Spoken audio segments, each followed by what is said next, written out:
नमस्कार. मधुप्रवीज किचनमध्ये आपल्या सगळ्यांचं अगदी मनापासून स्वागत. मी माधवी. आज आषाढी एकादशी. तुम्हाला सगळ्यांना माझ्याकडून आषाढी एकादशीच्या खूप खूप शुभेच्छा. पांडुरंग तुमच्या मनातल्या सगळ्या इच्छा ज्या आहेत त्या पूर्ण करो. आषाढी एकादशी निमित्त आज एक उपासाचाच पदार्थ दाखवणार आहे की जो अतिशय पौष्टिकही आहे आणि करायलाही खूप सोपा आहे आणि टेस्टला तर इतका अप्रतिम आहे आणि लहान मुलांना तर खूप आवडेल हा पदार्थ. तर हा पदार्थ आहे उपासाचं श्रीखंड. आपण उपासाचे इतर अनेक पदार्थ करतो, पण हे श्रीखंड इतकं अप्रतिम आहे चवीला की तुम्हाला खूप आवडेल. चला तर मग करूया आज उपासाचं रताळ्याचं श्रीखंड.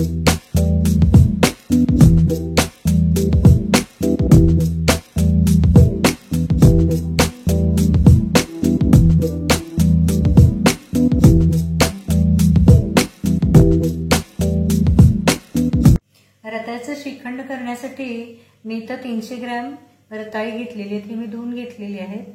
आता ही आपल्याला शिजवून घ्यायची आहे. तर त्याच्यावर त्याला तेल लावून घ्यायचं आणि कढईमध्ये मी ती शिजवून घेणार आहे. तर थोडंसं अगोदर कढईला खाली तेल लावायचं.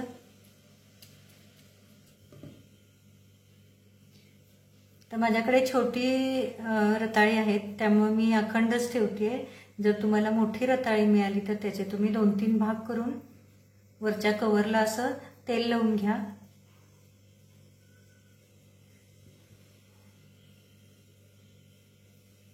आता या रताळ्याचा थोडासा आकार वेगळा आहे. मी थोडंसं इथं चिरून घेते म्हणजे तुम्हालाही आयडिया येऊन जाईल की थोडीशी मोठी रताळी असली जाडीला तर काय करायचं, तर असे काप करून घ्या आणि त्याला बाहेरून तेल लावून घ्या. हे उपासाचं श्रीखंड खूप पौष्टिकही असतं आणि लहान मुलांनाही खूप आवडतं खायला. आपण उकडून तर रताळं खातोच दुधामध्ये घालून, तर हा त्याच्यातला थोडासा वेगळा प्रकार आहे. तुम्हाला नक्की आवडेल. आता ही मी गॅसवरती ठेवणार आहे. आपण मीडियम फ्लेमवरच ही रताळी आपण भाजून घ्यायची आहे. आता याच्यावरती मी झाकण घालते. मीडियम फ्लेमवरती आता 15 मिनिटं झालेली आहेत. आता आपण रताळी उकडली तर बघूया. आता दुसऱ्या बाजूने आपण त्याला शिजवून घ्यायचं आहे.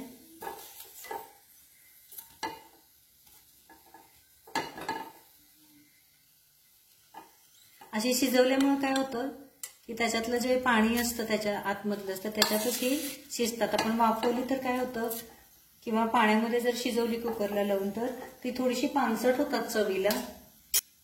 थोडंसं मी चाकू घालून बघते. शिजत आलेत बऱ्यापैकी. आता आणखी एक 10 मिनिटं मी उलट्या बाजूनी मीडियम फ्लेमवरच शिजवून घेणार आहे. आता 15 मिनिटं झालेली. मी गॅस बंद करते. आपण याच्यामध्ये सुरी घालून बघूया. अगदी सहज आत जाते म्हणजे आपली रताळी शिजलेली आहे. काढून घेते मी. ही रताळी या पद्धतीने भाजायला आपल्याला साधारणपणे एक अर्धा तास जातो. पण तुमच्याकडे जर आवड नसेल तर तुम्ही एक 5 मिनिटं जरी मायक्रोवेव्ह केलेला तर ही रताळी जी आहे ती चटकन शिजून जातात. ह्याच्यात जे स्वतःमध्येच त्याच्यामध्ये जो पाण्याचा अंश आहे त्याच्यावरतीच ती आपण शिजवून घेतलेली आहे. तर मी आता ह्याचं थंड झालं की याचं कव्हर काढून घेते आणि आतला गर काढून घेणार आहे मी. रताळ्याचा सगळा गर काढून झालेला आहे. हे रताळा अशा प्रकारे भाजून घेतलं की याचा खूप छान वास पण येतो. असा गोडसर वास येतो याचा. आवड नसेल तर तुमच्याकडे ह्याला अजिबात वेळ लागत नाही, पण सगळ्यांनाच करता यावं म्हणून मी हे कढईमध्ये गरम करून कसं गर काढायचं ते मी दाखवलंय. आता ह्याच्यामध्ये मी 1/4 कप साखर घालणार आहे. साखर तुमच्या आवडीप्रमाणे तुम्ही कमी जास्त करू शकताय. त्याच्यानंतर अर्धा कप इथं मी दूध घेतलेलं आहे.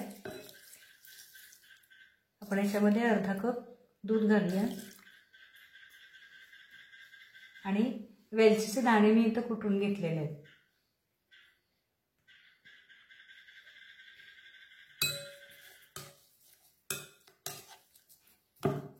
आता हे जे मिश्रण आहे हे थोडंसं ब्लेंडरनं मी फेटून घेणार आहे.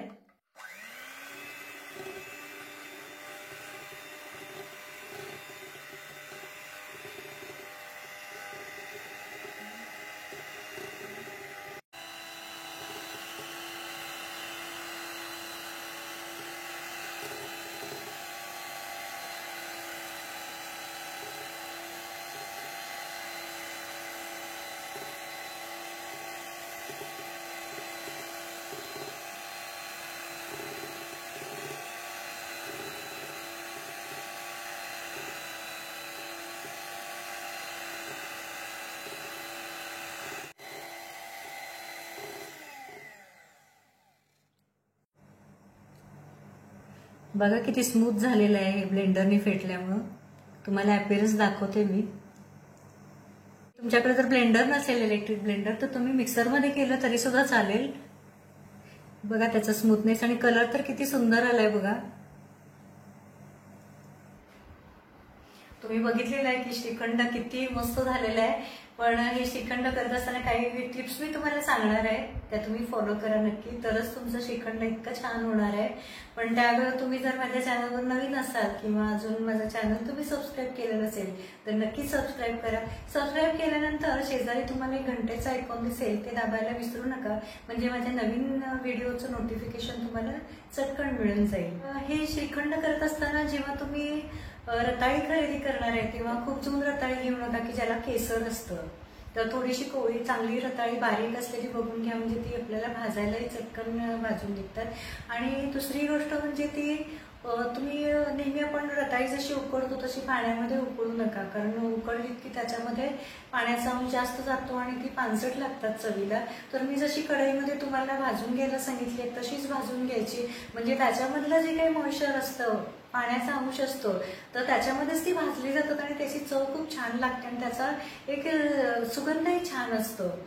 आणि तिसरं म्हणजे याच्यामध्ये तुम्हाला हवा तो फ्लेवर देतात. आता उपासाचंच आहे त्यामुळे मी फक्त वेलची घातलेली आहे, त्याच्यामुळे मी त्याला दुसरा कुठला फ्लेवर दिला नाही. जर तुम्हाला आवडत असेल तर थोडंसं व्हॅनिला इसेन्सही तुम्ही त्याच्यामध्ये घालू शकता, जेव्हा तुम्ही उपासासाठी करणार नाहीये त्यावेळेला. तसंच ह्याच्यामध्ये मी जे दूध वापरलं ते नॉर्मल टेम्परेचरचं दूध घेतलेलं आहे मी, किंवा तुम्ही थंड दूध जरी वापरलं तरी काही हरकत नाही, फक्त गरम दूध ह्याच्यामध्ये घालू नका. आणि फेटायला ब्लेंडर नसेल तर मिक्सर वापरायचं. चला तर मग आता श्रीखंड मी सर्व कसं करायचं, सजवायचं कसं ते दाखवते. आता हे जे श्रीखंड आहे त्याच्यावरती थोडेसे आपण बदाम आणि पिस्त्याचे काप टाकूया, म्हणजे आणखी त्याला गार्निशिंग छान होईल. त्याला एक ओरिजिनल किती सुंदर कलर आहे बघा. आपण त्याच्यामध्ये कुठलाच कलर वापरलेला नाहीये. तुम्हाला हवे तर याच्यामध्ये तुम्ही आणखी काही तुम्हाला हवे असतील तर ड्रायफ्रुट्स पण घालू शकता, थोडेसे पिस्त्याचे काप.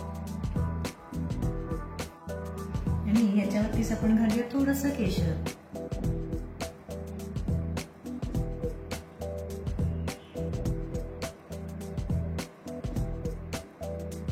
बघा किती मस्त दिसतंय. हा क्या बात आहे.